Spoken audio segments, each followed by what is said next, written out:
Martin Bray had never been the type to chase drama. In fact, his entire life had been built around minimizing chaos.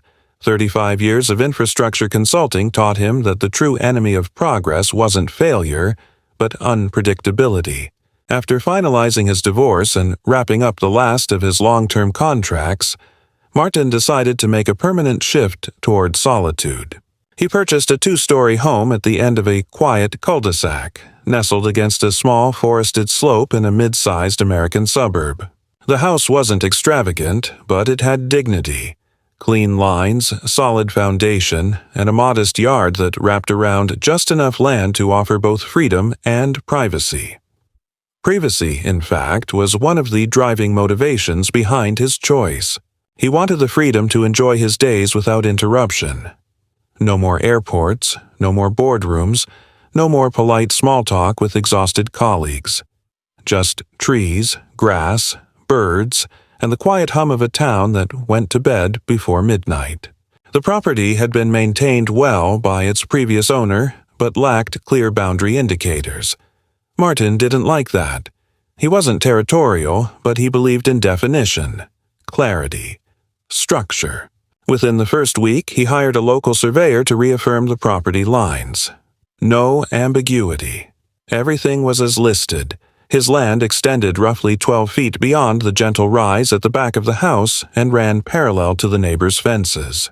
On the southern edge, where the property bordered a communal pathway and a long open strip of mowed grass, there was no existing barrier.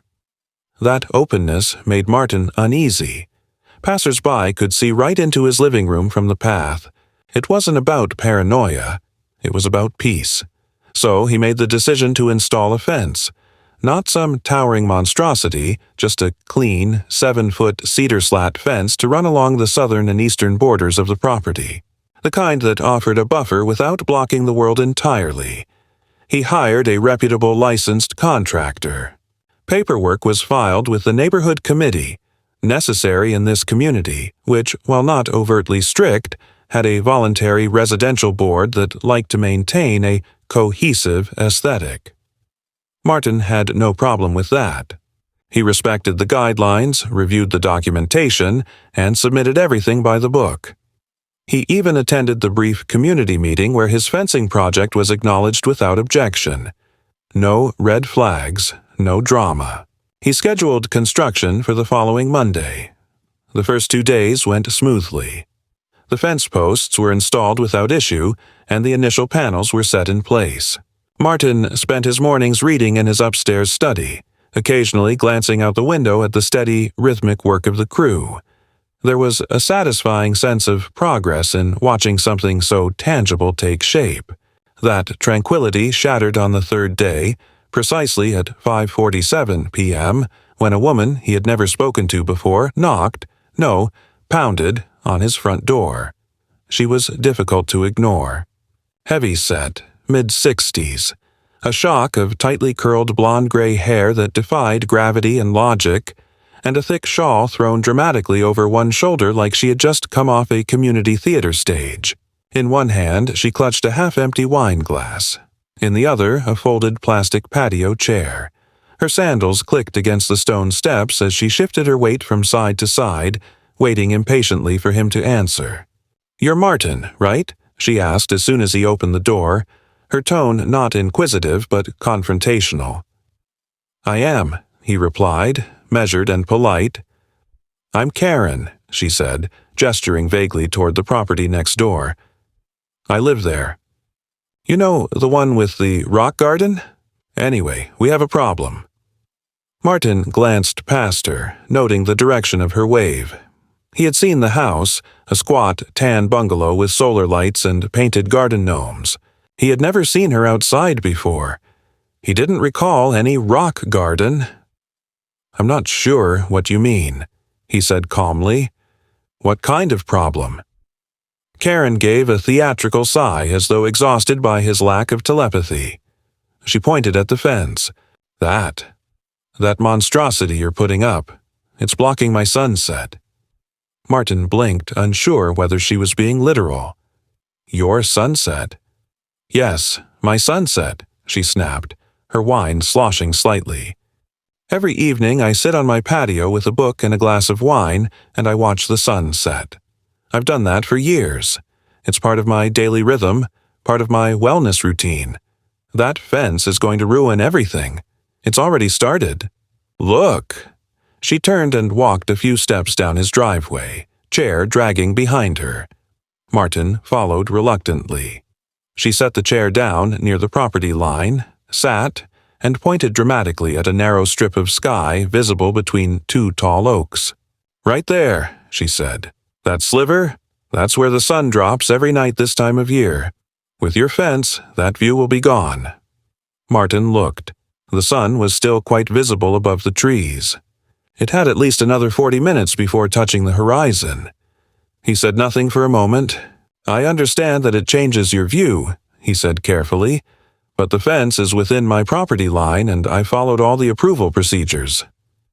Karen stood up sharply, her chair toppling backward. "That doesn't make it right," she snapped. "You may have your permits and your little diagrams, but there's such a thing as being a decent neighbor. You can't just block something like that. The sunlight is community property. It's part of our shared landscape." Martin didn't respond. There was no point.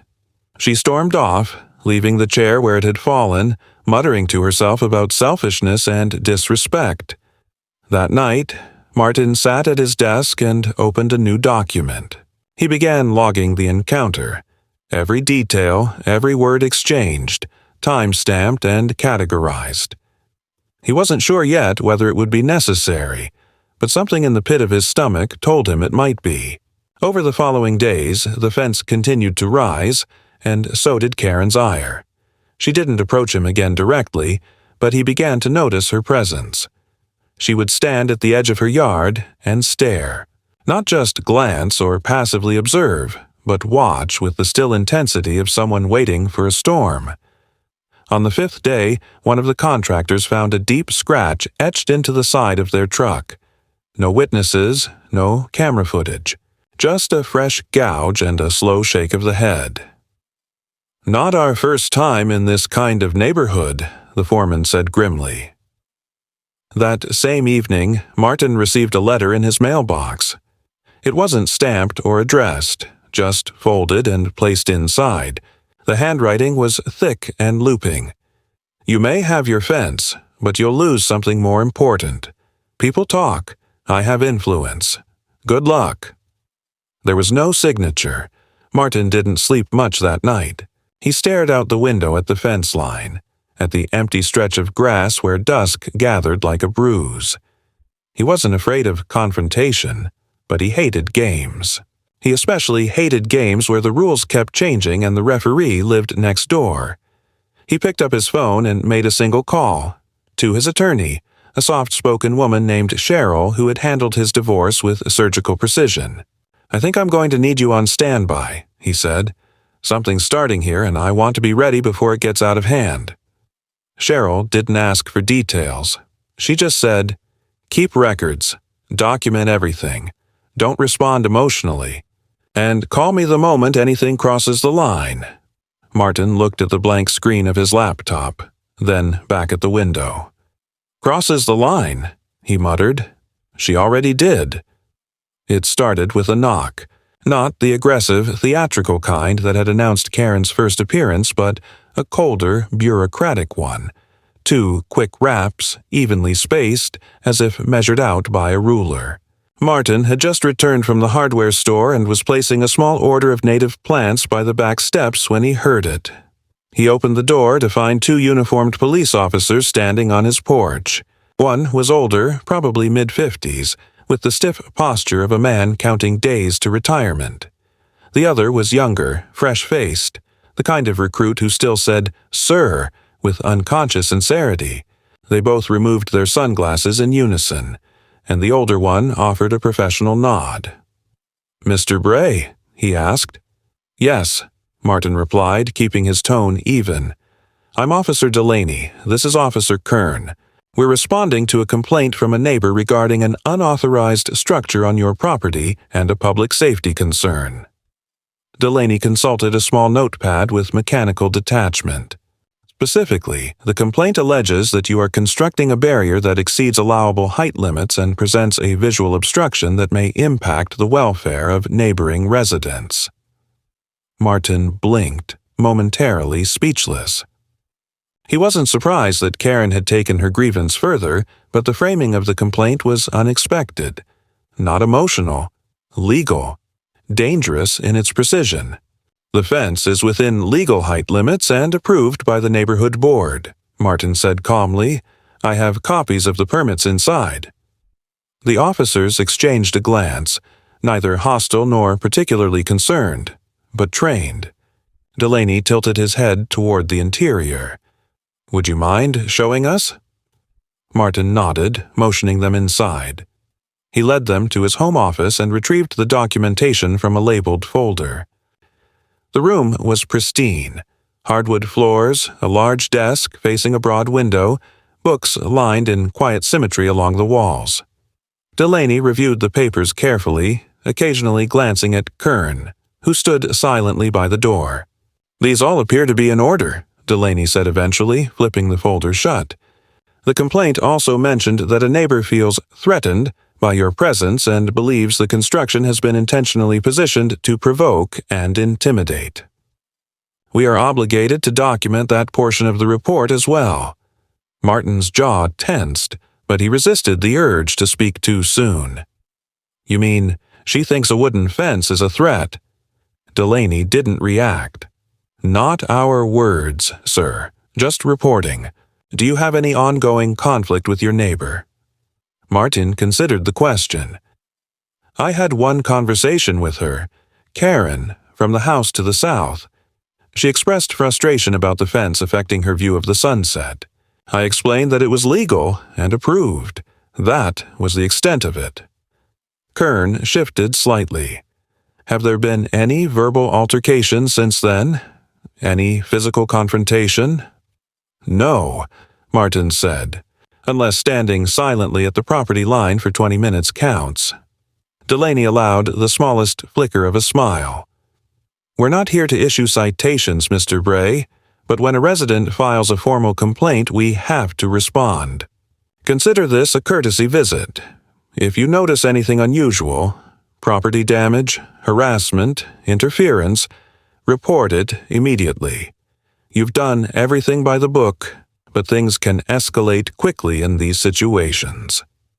Martin nodded. Understood. They left without incident, but the encounter unsettled him. The language Karen had used in her complaint was deliberate. Not the wild accusations of a disgruntled neighbor, but something else. Measured, strategic. She wasn't just venting frustration. She was laying groundwork, preparing a case, and if she was willing to involve law enforcement under the pretense of safety and well-being, then this was no longer a disagreement about aesthetics. It was a campaign. That night, he reviewed his camera footage. He had installed 2 external security cameras after the first strange encounter, one facing the driveway and another overlooking the southern fence line. Nothing looked unusual, but there was a moment around 2:14 a.m. where a figure, female, heavy-set with short curly hair, stood at the edge of the lawn near the unfinished fence. She didn't approach the structure. She just stood there, still as a statue, for over 5 minutes. No phone, no dog, no purpose. Then she turned and walked away. The following morning, the fence crew reported vandalism.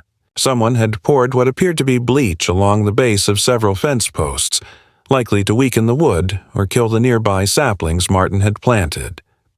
The damage wasn't catastrophic, but it was intentional, calculated. The foreman, a no-nonsense man named Glenn, looked Martin squarely in the eye and said, "You've got yourself a problem, and it's not the fence. You want us to keep working, we will, but you should probably start thinking about some kind of escalation plan." Martin didn't respond immediately.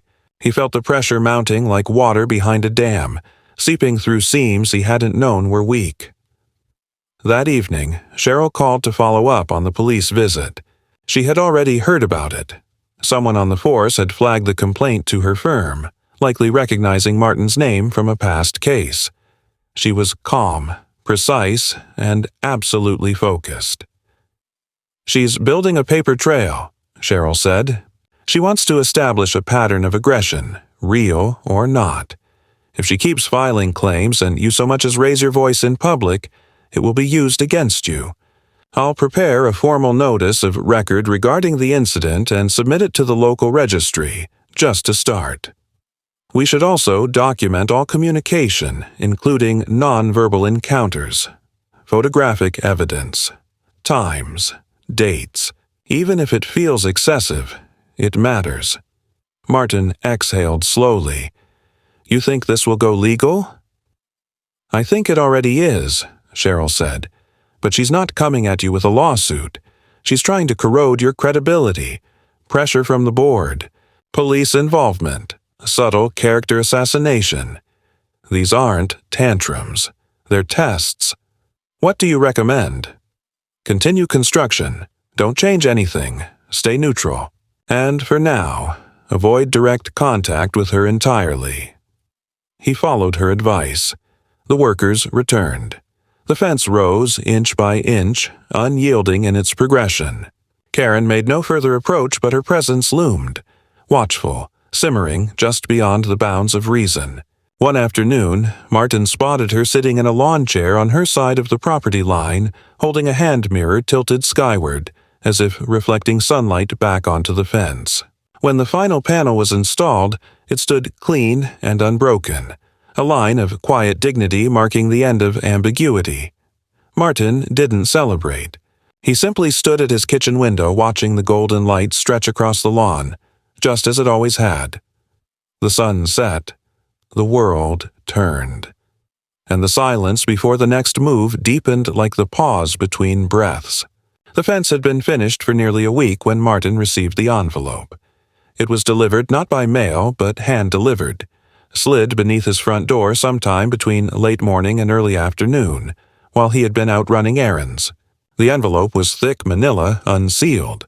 Inside was a folded stack of printed pages. Some were screenshots of what appeared to be municipal code sections.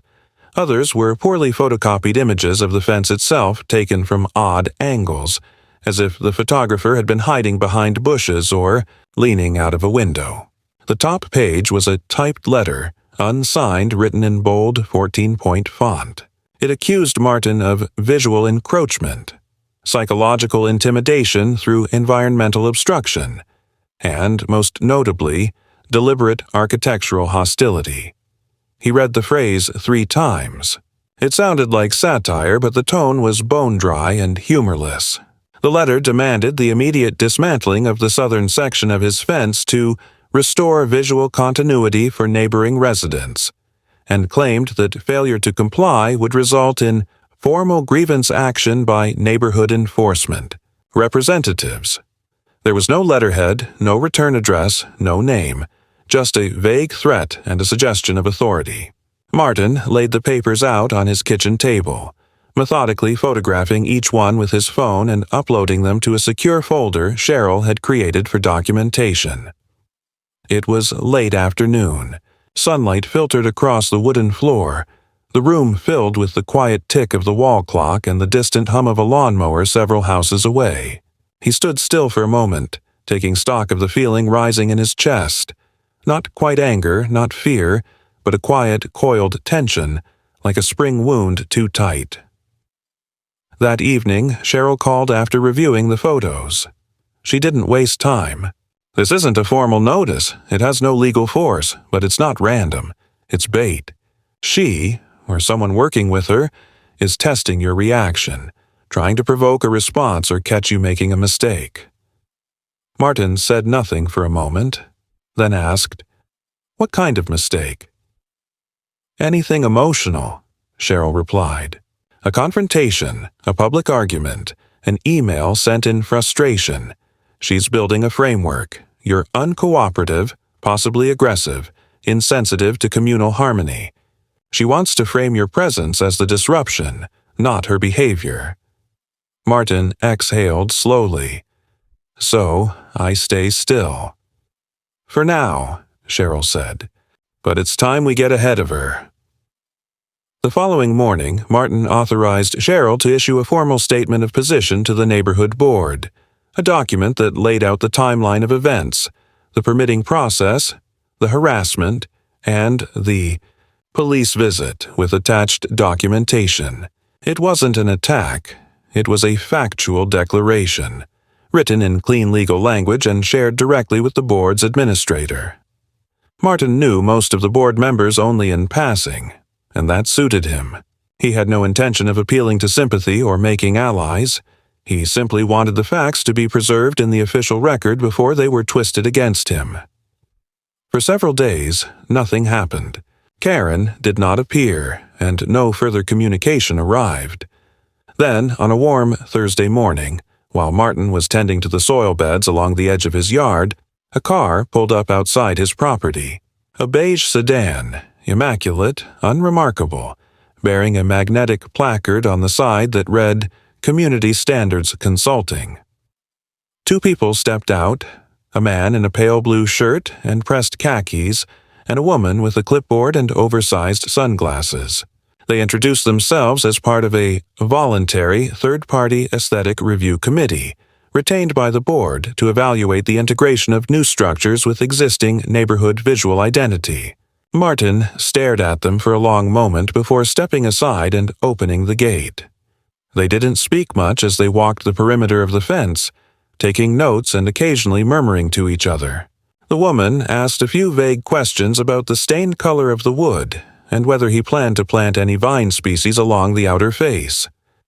Martin answered in clipped, polite tones. After 15 minutes, they left, thanking him for his time. That afternoon, he received an email from the board. It stated that a review inquiry had been initiated based on neighbor concerns regarding overdevelopment and its impact on adjacent properties' lighting and airflow. Martin forwarded the message to Cheryl, who responded in all caps. This is bureaucratic harassment. Do not respond. I'll handle it. 2 days later, the review was suspended with no further action, no explanation, just another attempt to rattle the structure. But the next escalation wasn't bureaucratic. It was personal. Martin returned from the grocery store one evening to find 3 garbage bags dumped at the base of his driveway, ripped open, contents partially scattered, the smell unmistakably sour. Old food, rotting meat, half-melted plastic containers leaking oil and residue into the concrete. At first, he assumed it had been a raccoon or some careless passerby. But the pattern repeated the next night. Different bags, same mess. When he checked the security footage, the image was unmistakable. A figure in a housecoat and slippers dragging the bags from a rolling cart, positioning them deliberately and retreating without a glance toward the camera. He sent the footage to Cheryl. She filed a police report. Nothing happened. The day after the second garbage incident, Martin received another hand-delivered envelope. This one contained only a single page, a typed statement demanding compensatory restoration of evening light privileges, accompanied by a blurry photo of Karen holding a large kitchen timer while sitting on her patio, the caption reading, Forced into shade at 7:16 p.m. Previous norm was 7:43 p.m. The letter concluded with the line, This is documented proof of hostile action against environmental equilibrium. Martin stared at the page for nearly a full minute before laughing out loud for the first time in weeks. The absurdity was surreal. But underneath the humor was something far colder. It was the realization that he wasn't being provoked by instability. He was being provoked by calculation. Later that week, he received a voicemail from a neighbor he barely knew, a soft-spoken man named Elliot who lived 2 houses down. The message was brief. Hey Martin, just wanted to say, sorry you're dealing with that situation. I've been there. If you ever want to talk or just need a sanity check, I'm around. Martin didn't return the call, but the message lingered. He wasn't alone, not entirely. But he was the one now in the center of the pressure cooker. And pressure, he knew, had a tendency to change the shape of everything it touched. That weekend, Cheryl arranged for an independent property law specialist to visit the site and draft a statement reaffirming the legality of the structure and its compliance with neighborhood codes. The man was efficient, dispassionate, and thorough. He spent 40 minutes inspecting angles, distances, materials, and boundary markers, then submitted a notarized affidavit to the board and local authorities. It wasn't flashy, it was clinical, bulletproof. Still, the harassment didn't stop. One night, Martin found Karen standing at the edge of his property line with what looked like a wind chime made of tin cans and aluminum foil. She hung it from a shepherd's hook just over the line between their lots. It clanged incessantly with every breeze, like a toddler banging on pots and pans. When Martin approached, she turned and smiled as if nothing were wrong. "Lovely night, isn't it?" she said as if they were old friends. He said nothing, just turned and walked back inside. The chimes echoed after him, bright and stupid, like a carnival whistle in the aftermath of a funeral. The turning point came not with a scream or confrontation or a letter slid beneath the door, but with a brown folder delivered in a padded envelope to Cheryl's office, marked with the return address of the county zoning department. It was official correspondence, but what struck her immediately wasn't the envelope itself, but the document inside. A formal complaint filed by Karen Jenkins, naming Martin Bray as the respondent in a claim regarding environmental obstruction, light deprivation, and, most bafflingly, psychological degradation resulting from the obstruction of natural celestial movement. Cheryl read the entire statement 3 times, then read it aloud once, just to ensure she wasn't hallucinating. It wasn't a lawsuit, not yet, but it was an official filing with the potential to trigger a review hearing. If escalated, it could prompt a county-appointed arbitrator to investigate the property and consider administrative penalties. It was a lever, and it had been thrown with unmistakable precision. She called Martin that afternoon, her voice dry and even, as always, but with an edge of tautness that had not been there before. She explained the complaint in full, outlining its more absurd language but also warning that its construction was methodical. "She's no longer playing neighborhood games," Cheryl said. "This is a strategic escalation. We need to respond just as strategically." Martin sat in silence in his office, the light fading through the wide western window behind him. He could see the outline of the fence through the glass, tall, solid, silent, and beyond it the faint silhouette of Karen's home, lit with a soft yellow hue as if nothing in the world were wrong. The absurdity of the claim didn't surprise him anymore. What unsettled him was how calmly she moved from one level to the next. No screaming, no profanity. Just paperwork, increasingly serious paperwork, stacked like kindling around his name. Cheryl prepared a formal rebuttal, supported by sworn statements from the surveyor, the contractor, and the legal consultant who had reviewed the fence installation. They filed the documents within 72 hours, well before the deadline. Still, the county's process required a hearing, a brief procedural review in front of a land use arbitrator. It wouldn't be dramatic, it wouldn't be public, but it would be recorded, and it would become part of the permanent file attached to Martin's property.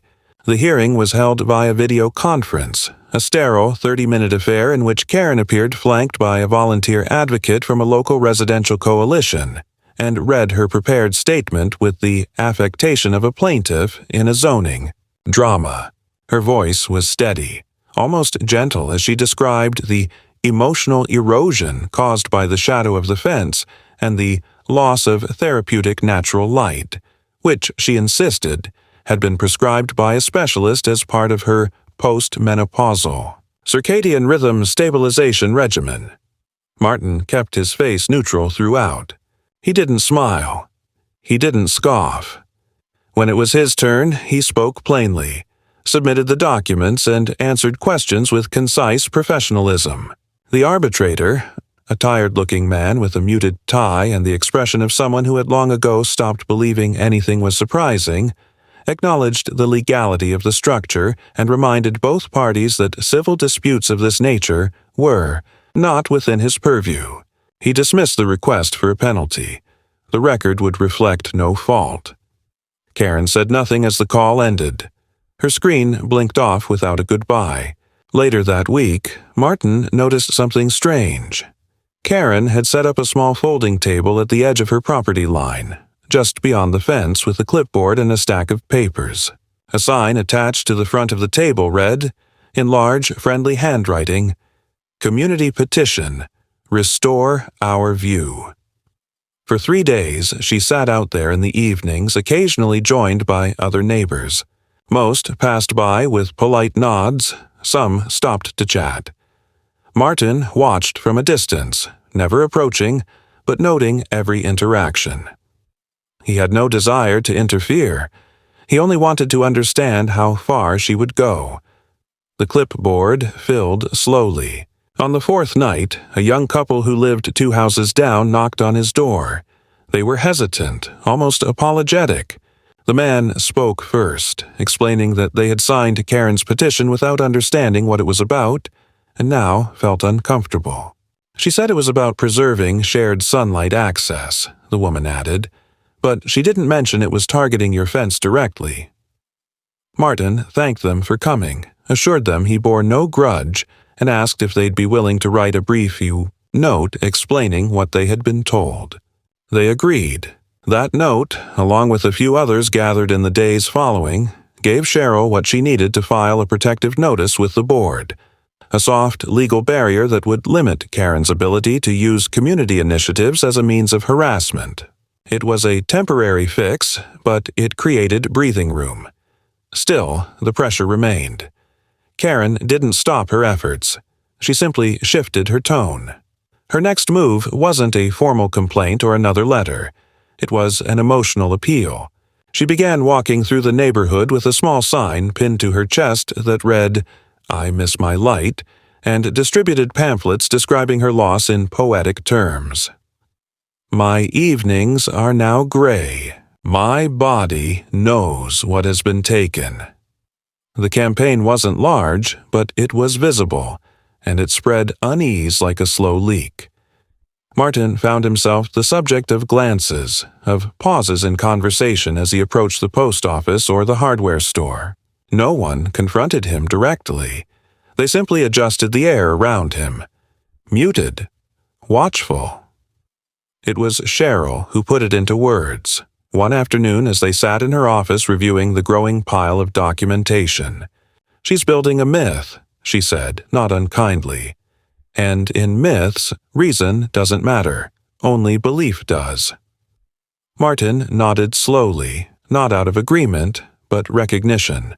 The battle was no longer about wood, or property lines, or municipal codes. It was about narrative. Who controlled the story, and who bore its consequences. And if he didn't act carefully, the fence that was meant to bring peace would become the symbol of conflict he never wanted. The morning it began in earnest, Martin was sitting at the kitchen table with his second cup of coffee, reading a catalog on native drought-resistant plants. The light was soft, the hum of the refrigerator the only sound in the house, when he heard the engine. A low, rumbling diesel cough pulling to a stop just beyond the driveway. He walked to the window and saw the unmistakable white service truck of the building compliance unit, its logo hastily slapped across the door, the stenciling flaking with age. 2 men stepped out, both in reflective vests, one carrying a clipboard, the other a rolling measuring wheel. Their expressions were blank, procedural. Martin stepped outside to meet them, already knowing without being told what had brought them. The older of the 2 introduced himself as Inspector Daniels and explained that a complaint had been submitted anonymously through the Residential Development Oversight Portal, alleging that Martin's fence had been constructed without a finalized inspection and possibly overhanging into protected utility easement space. Martin, without emotion, retrieved the full documentation from his filing cabinet, handed over the permits, the inspection clearance, the boundary maps, and the completed sign-offs, all properly filed, stamped, and dated. The men spent the next 30 minutes walking the perimeter, measuring, photographing, marking locations with orange chalk. They didn't argue.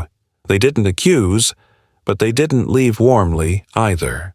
Before departing, Daniel said only, "We'll file the visit and return if clarification is required." That night, Martin called Cheryl. She didn't curse. She didn't groan. She simply asked, "Was the boundary flag still in place when they measured the southeast corner?" He confirmed it was. "Then they won't find anything. But it's the volume of complaints that matters now, not their merit. We need to consider the broader pattern. This isn't about the fence anymore." The next morning, the fence was vandalized. 3 panels along the southern edge had been defaced with what appeared to be black industrial marking paint. Thick, glossy, and nearly impossible to remove without stripping the finish. Across them, in shaky capital letters, someone had written, "Open the sky." Martin stood silently in front of the words for a long time, the rising sun casting long shadows across the gravel. The absurdity of the phrase might have made him laugh 2 months ago. Now it settled into his ribs like a stone. He documented the damage, contacted the sheriff's office, and filed a formal report. No suspects, no witnesses, no cameras positioned close enough to catch the act itself. Just silence and residue. That night, Cheryl drove to his house with takeout and a portable scanner. They sat in the kitchen reviewing files while eating cold sesame noodles, speaking in low voices like conspirators. She had begun building a profile, not of Karen as a person, but of her tactics. A calendar of interactions, a record of how each event escalated, pivoted, masked itself as legitimate procedure, then retreated behind red tape. "She's learned the system," Cheryl said. "Not the law, not really, but the space between procedures, the soft areas, the places where committees don't talk to inspectors, where enforcement doesn't require proof. That's where she's building her campaign. You can't fight that with logic. You need structure." Martin asked what that meant. Cheryl slid a packet toward him, draft documentation to file a formal petition for a neighborhood nuisance hearing. It wouldn't be easy. It required signatures, statements, documentation. But it would shift the burden, create an official venue where her behavior, not just his fence, would be evaluated. He agreed to proceed. The petition required 10 signatures from homeowners within a 3-lot radius. Martin knew that several neighbors were weary of the conflict, reluctant to take sides. Over the next 3 days, he met with them individually. No pressure, no speeches, just a calm, direct explanation of the situation and a printed copy of the vandalism report. He didn't mention Karen by name. He didn't need to. By the end of the week, he had 12 signatures, 3 of them accompanied by written statements describing their own run-ins with her over the years. Cheryl filed the petition on Monday. 2 days later, a notice appeared in Martin's mailbox, this one bearing the official seal of the Residential Development Committee. It was a formal inquiry into an alleged environmental violation, that the cedar fence may be contributing to increased wind tunneling, erosion risk, and shade migration onto adjacent properties, as evidenced by diminished lawn health and psychological strain. Martin read the phrases aloud twice, then placed the letter on the kitchen counter and stood motionless for a full minute. He had reached the stage of a weaponized landscaping science. The fence, meanwhile, remained untouched. But the chimes were back. This time there were 5, each with their own discordant note, each placed on freestanding rods positioned just behind the shared property line. They rang at different pitches, staggered slightly apart, tuned not to harmonize but to clash. At first, Martin tried to ignore them. Then he tried to drown them out with a white noise generator near the back door. Eventually, Cheryl had a sound consultant measure the decibel level. The results were just under the local ordinance limit for nuisance noise. Legal, by a whisper.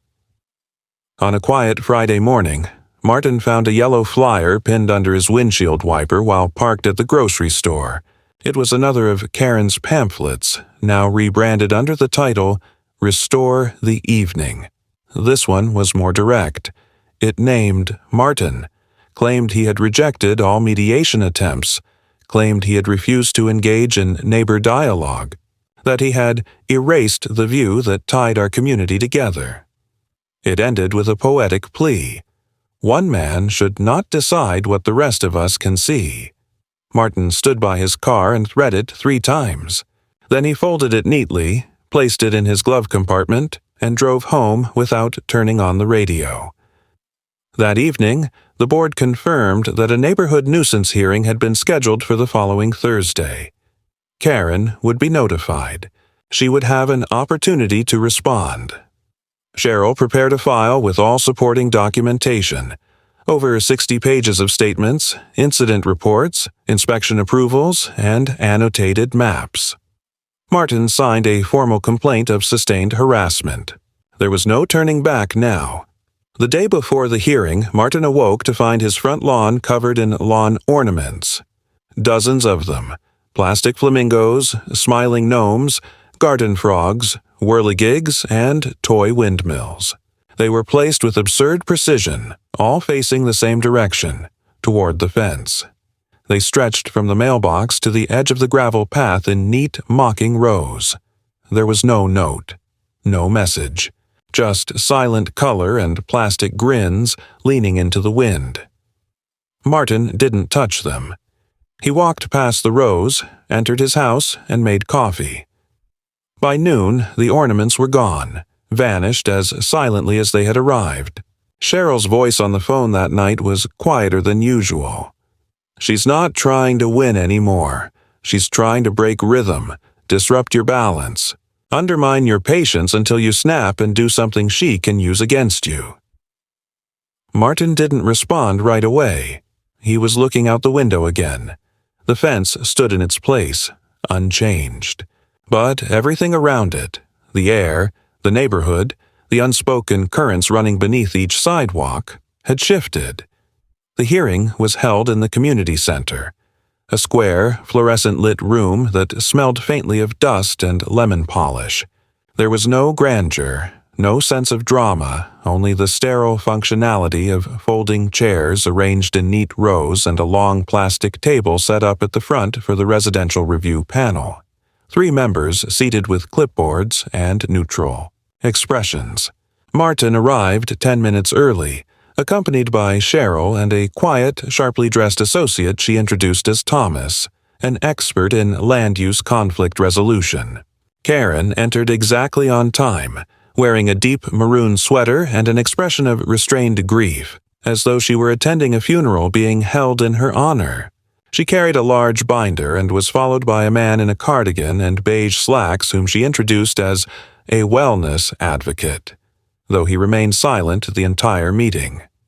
The room wasn't full, but it wasn't empty either. A handful of neighbors had shown up, mostly older, mostly familiar, and all carrying that tight, uncertain energy that hangs over any public confrontation. No one greeted Karen. No one greeted Martin either. It wasn't that kind of room. The chair of the panel, a composed woman named Ms. E. Lyman, opened the session with a brief explanation of purpose. A resident-led petition had prompted a formal hearing on whether the conduct of another resident had created a sustained nuisance detrimental to the peace and cohesion of the neighborhood. The term nuisance was repeated several times, its legal ambiguity softened by the language of community. Cheryl leaned over to Martin once, whispering, "They're trying to be neutral. That's good. Let it happen." Karen was allowed to speak first. She stood slowly, opened her binder, and began reading from a prepared statement that sounded less like a complaint and more like a monologue, an ode to the past, to the open skies, to the sense of connection she claimed had once existed between the houses, the families, the air. Her voice quivered in places, carefully but not convincingly. She described the fence as a wall, not in structure but in spirit, a divider, a boundary where there had once been flow. She referenced studies on the psychological impact of light deprivation, quoted phrases like, "Sunlight is not a commodity," and read testimonials from 2 neighbors who had signed her petition, though both were absent from the room. She never raised her voice. She never used words like aggressor or enemy. Instead, she built a case on loss, painting herself not as a fighter but as a victim of silent encroachment. It was careful. It was calculated. And it was not entirely ineffective. When she finished, Cheryl stood. She spoke without notes, with the calm precision of someone used to stepping into conflict while wearing gloves. She did not attack Karen's character. She simply presented the facts: dates, permits, reports, complaints, patterns of behavior that no longer appeared coincidental. She referenced the ornamental sabotage, the pamphlets, the late-night disturbances. She submitted the sound analysis of the chimes and a sworn statement from the contractor about the vandalized panels. She did not raise her voice. She didn't need to. The weight of her delivery was in its relentlessness. When she finished, she said, "Mr. Bray is not here to demand silence. He is here to ask that the noise be acknowledged for what it is." Martin was asked a few questions by the panel, direct, procedural. He answered calmly, with no embellishment. One board member asked if he regretted building the fence. He answered no. Another asked if he had attempted private mediation. He answered yes, citing Cheryl's initial attempt at direct communication, which had been rebuffed. Karen did not interject. She sat with her eyes fixed on a spot just above the panel's heads, her hands folded on the table, fingers rigid and white. The session ended without incident. The board took the materials into deliberation, requesting a recess of 48 hours. As the room cleared, Karen stood and left without a word. Martin waited until everyone was gone before stepping outside. The sky was low with thick clouds, the smell of rain imminent in the air. He stood by his car for a long moment, breathing slowly, his hand resting on the roof. The decision came via certified letter 2 days later. The board found that while the construction of the fence was entirely within legal boundaries, the pattern of behavior exhibited by Karen Jenkins constituted a sustained and deliberate disruption of peaceful neighborhood enjoyment. She was issued a formal warning, an administrative note that would be retained in the neighborhood file and forwarded to any future mediation requests. Additionally, the board recommended a no-contact directive be drafted between the 2 parties, to be mediated by the municipal office. There were no fines, no public apology, no removal. Just a quiet, bureaucratic acknowledgement that what had happened was real and that it had gone too far. That evening, Martin stood at the back of his property, watching the wind shift through the tall grasses. The chimes were gone. The wind was silent. The plastic ornaments had not returned. Karen had not been seen since the hearing. Her porch light remained off. Her blinds closed. It was not a victory. It was a ceasefire. Cheryl called him once more just before 9. She didn't ask how he felt. She simply said, "It's over for now. If she tries again, we go higher. But for now, don't react. Let the silence do the talking." Martin hung up the phone and stood for a long time in the dark, listening to the quiet that had cost him so much to reclaim. Weeks passed in a strange, suspended quiet, the kind of silence that feels manufactured, as though the neighborhood had collectively turned down the volume but kept the tension vibrating just beneath the surface. Martin resumed his routines with deliberate steadiness, watering the new soil beds he had begun shaping along the inside of the fence, repairing the sun-scorched trim on the north side of the house, and taking long walks in the early evenings when the air was cool and heavy with the scent of pine. He passed neighbors occasionally. Some nodded, others gave brief, neutral smiles, but the undercurrent of distance remained, a residue of the recent conflict that had yet to fade. Karen's house stood as it always had, but something about it seemed more static now, like a prop from a performance that had concluded without applause. Her blinds stayed drawn. Her porch light remained off even on the darkest nights. The clinking sound of wind chimes had disappeared entirely. There was no confirmation that she had read the board's decision, no acknowledgement or appeal, just a full and abrupt retreat into silence. It wasn't peace, not exactly, but it was something that resembled it. Cheryl sent Martin a final summary of the case, neatly bound and stored digitally, along with a short note. You held the line. Let it stand. Anything further, we're prepared. He didn't reply. There was nothing left to say. The legal portion of the ordeal was concluded, but Martin understood that the deeper impact, the erosion of goodwill, the shifting dynamics among neighbors, the emotional scarring of weeks spent living under pressure, would take longer to settle, if it ever truly did. He had not won in the traditional sense. There were no celebrations, no apologies, no grand symbolic gestures. But the fence stood, unaltered, and in a place where erosion was measured in inches, that felt like something close to victory. Midway through the third week of silence, a package arrived. No return address, no markings. Inside was a small framed photo of the horizon, sunset over the neighborhood as seen from an elevated vantage. In the bottom corner, in small block letters, someone had written, "We all lose something." There was no signature. Martin looked at the photo for a long time before placing it face down in a drawer. He didn't need reminders. What he had lost wasn't visible. It wasn't about views or structure. It was the illusion that you could live simply by staying quiet, that boundary alone could guarantee peace. That idea had been peeled away layer by layer until all that remained was the clarity of opposition. Not everyone wanted resolution. Some people fed on struggle itself. Late one afternoon, as Martin was pruning the lower limbs of a young juniper by the eastern fence, a man from the end of the cul-de-sac approached. He was tall, weathered, mid-60s, wearing a sun-faded baseball cap and a shirt with oil stains around the collar. Martin had seen him before, usually working in his garage with the door open, surrounded by old tools and the hiss of a radio playing low jazz. They hadn't spoken beyond the occasional wave. "Hey," the man said. "Just wanted to say, I followed what was happening. Most of us did. We didn't know what to say. But you did right. Just wanted you to hear that from someone." Martin nodded once, a quiet thanks passing between them that required no elaboration. The man left without waiting for more, and the silence returned, but it felt slightly different now, less loaded, more breathable. A week later, a new family moved into the house across the street.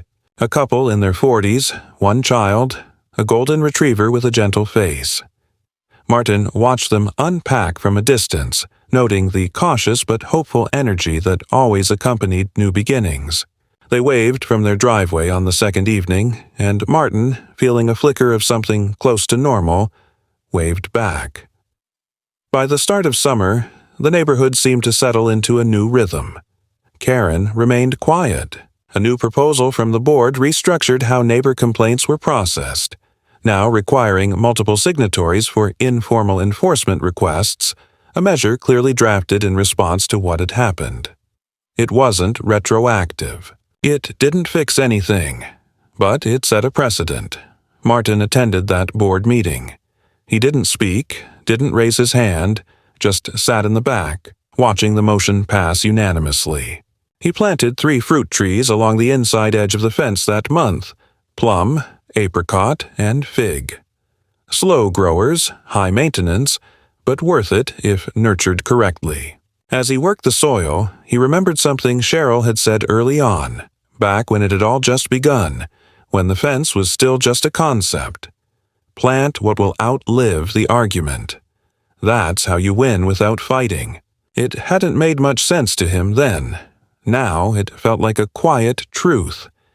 He never saw Karen take down the signs or the mirrors or remove the table from her lawn, but they vanished all the same, piece by piece. She remained, as far as he could tell, tucked behind her drawn blinds, her front steps swept but unoccupied. Maybe she was waiting for something to change, or maybe she had simply accepted that the performance had ended and the audience had gone home. Whatever the case, she didn't reappear. By the time fall arrived, the juniper had grown a foot. The chimes were a distant memory, and the view from Martin's kitchen window showed a quiet yard framed by a fence that cast long, slatted shadows across the ground at dusk. Shadows that belonged to no one but him. And in that quiet, in the absence of hostility and noise, Martin finally found what he had come here for in the first place. Not escape, not control, but a space where he could simply remain still, where what he built stood not because he fought for it, but because he never let it fall.